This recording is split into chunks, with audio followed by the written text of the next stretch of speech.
वैज्ञानिकों को मिला एक इतना बड़ा सांप जो कि एक ही बार में पूरे घोड़े को निगल सकता है। लेकिन क्या ये सांप आज भी जिंदा है? और कौन है ये टैलेंटेड बच्ची जिसने इतनी छोटी उम्र में ऐसी चीजें हासिल कर ली कि आप सोच भी नहीं सकते। और सबसे ताकतवर मुगल बादशाह बाबर की मृत्यु कैसे हुई थी और सुअर के साथ किया जाता है ऐसा अन्याय जिसे देखने के बाद आपकी आंखों से आंसू निकल जाएंगे। तो ऐसे फैक्ट्स जानने के लिए बने रहिए वीडियो के अंत तक। नंबर 1 दोस्तों, अगर हम दुनिया के सबसे बड़े सांप की बात करें तो आपके दिमाग में एनाकोंडा ही आएगा। लेकिन दोस्तों, साल 2009 में कोलंबिया में हुई खुदाई के दौरान वैज्ञानिकों को एक जानवर के फॉसिल्स मिले। इसकी जांच करने के बाद पता चला कि वो एक सांप के फॉसिल्स थे और फॉसिल्स के साइज के आधार पर बताया गया कि इस सांप की चौड़ाई तकरीबन 5 से 6 फीट रही होगी और हाइट 40 से 50 फीट के पास होगी और वजन की बात करें तो करीब 1500 किलो तक रहा होगा।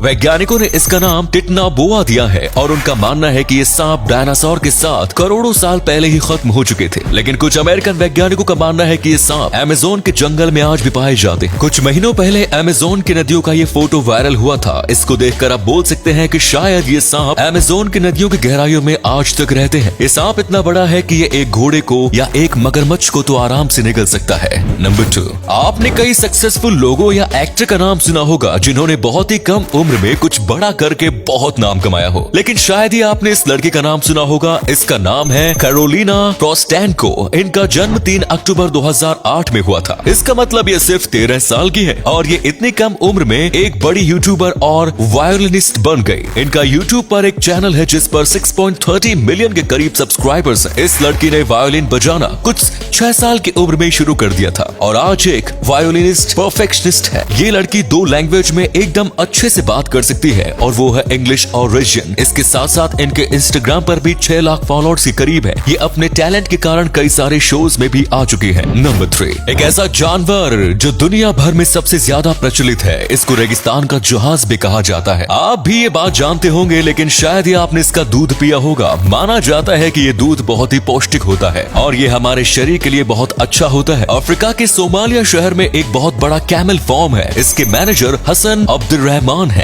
दरअसल ये पहले ये अपने गांव में फार्म चलाते थे लेकिन वहाँ ऊँटों के खाने और पीने की कमी पड़ जाने के कारण इन्हें शहर में आना पड़ा। लेकिन शहर में भी इनको कुछ चुनौतियों का सामना करना पड़ा। पहले तो ऊँटों को बड़ी से छोटी जगह पर रहने के लिए सिखाना पड़ा और शहर में ऊँटों को गांव जैसा खाना देना भी बहुत मुश्किल होता था। ये देखना पड़ता था। लेकिन ये सब प्रॉब्लम धीरे धीरे कम होने लगी जब ऊँटों के दूध ज्यादा बिकने लगे। हसन अब्दुर्रहमान का कहना था कि ये हर दिन 1000 लीटर ऊँट का दूध बेचते थे। नंबर 4, आपने मोहम्मद बाबर का नाम तो सुना ही होगा। इस नाम को आज तक कोई हिंदुस्तानी भूल नहीं पाया क्योंकि दोस्तों यही वो मुगल बादशाह था जिसने भारत का इतिहास पूरी तरीके से बदल दिया। जी हाँ दोस्तों, यही वो मुगल बादशाह है जिसने 1526 में इब्राहिम लोदी जैसे ताकतवर और बुद्धिमान बादशाह को हराकर मुगल एम्पायर को शुरू किया। ये वही मुगल सल्तनत है जो हमारे भारत में 300 साल से भी ज्यादा साल तक राज कर रही थी। पर ये बात अभी भी एक रहस्य बना हुआ है कि आखिर बाबर कब और कैसे मरा। कुछ इतिहासकारों का कहना है कि इनकी मौत कोई बीमारी की वजह से हुई थी, लेकिन कुछ का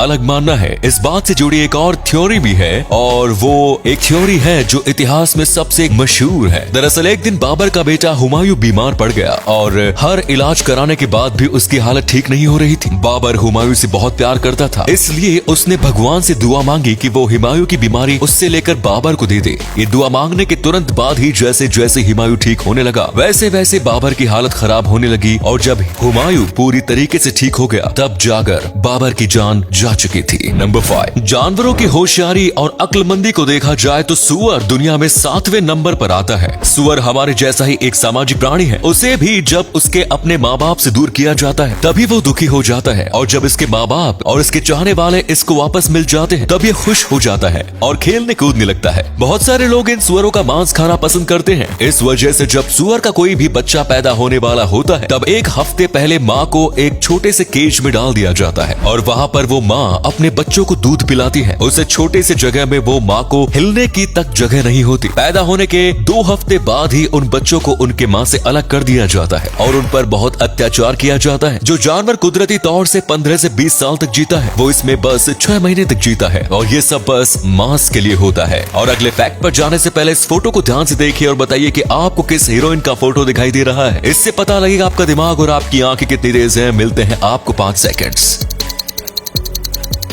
नंबर 6। दोस्तों, भारत में एक वक्त था जब ये सारी साइकिल्स इंपोर्ट हुआ करती थी, जिसकी वजह से इनका दाम इतना ज्यादा हुआ करता था कि हम साइकिल्स को अफोर्ड ही नहीं कर पाते थे। लेकिन फिर भारत में जब एटलस साइकिल आई तो उसने हर एक चीज को बदल दिया। इस कंपनी के आने के बाद साइकिल सस्ती मिलने लगी और उस वक्त मार्केट में सस्ती साइकिल का ज्यादा कंपटीशन नहीं था, जिसकी वजह से इन्हें आगे बढ़ने में बहुत ही ज्यादा आसानी हुई। तभी फिर हर एक घर में एटलस की साइकिल देखने को मिल जाती थी। आप कह सकते हो कि सस्ती साइकिल के मार्केट में एटलस ने अपना पूरा कब्जा जमा लिया था। लेकिन सक्सेस हमेशा के लिए नहीं रहती, इसलिए देश के आजाद होने के बाद कई इंडियन और बाहर की कंपनियां भारत में आई और उन्होंने भारत में सस्ती साइकिल बेचना शुरू किया, जिसके बाद एटलस को काफी ज्यादा कंपटीशन झेलना पड़ा और इसमें सही से न टिकने की वजह से एटलस की साइकिल पूरी तरीके से बंद हो गई। आज भारत में एटलस की साइकिल कहीं पर भी देखने को नहीं मिलती। नंबर 7। साल 1859 में ऑस्ट्रेलिया में 24 खरगोशों को छोड़ा गया और बस 6 साल में इनकी पॉपुलेशन 2 मिलियन पहुंच गई। ये देखने के बाद सारे वैज्ञानिक चौंक गए। दरअसल खरगोश सबसे ज्यादा फर्टिलाइज एनिमल होते हैं। ये एक बार में कई बच्चों को जन्म देते हैं और सब बच्चे स्वस्थ होते हैं। साथ में ये बच्चे कुछ साल में ही और बच्चे देने के काबिल हो जाते हैं। और अभी की बात करें तो आज के वक्त में ऑस्ट्रेलिया में करीब 200 मिलियन खरगोश मौजूद है और ये भी तब जब इनकी पॉपुलेशन को रोकने की कोशिश की। अगर ऐसा ना करते तो आज नंबर और भी ज्यादा होता।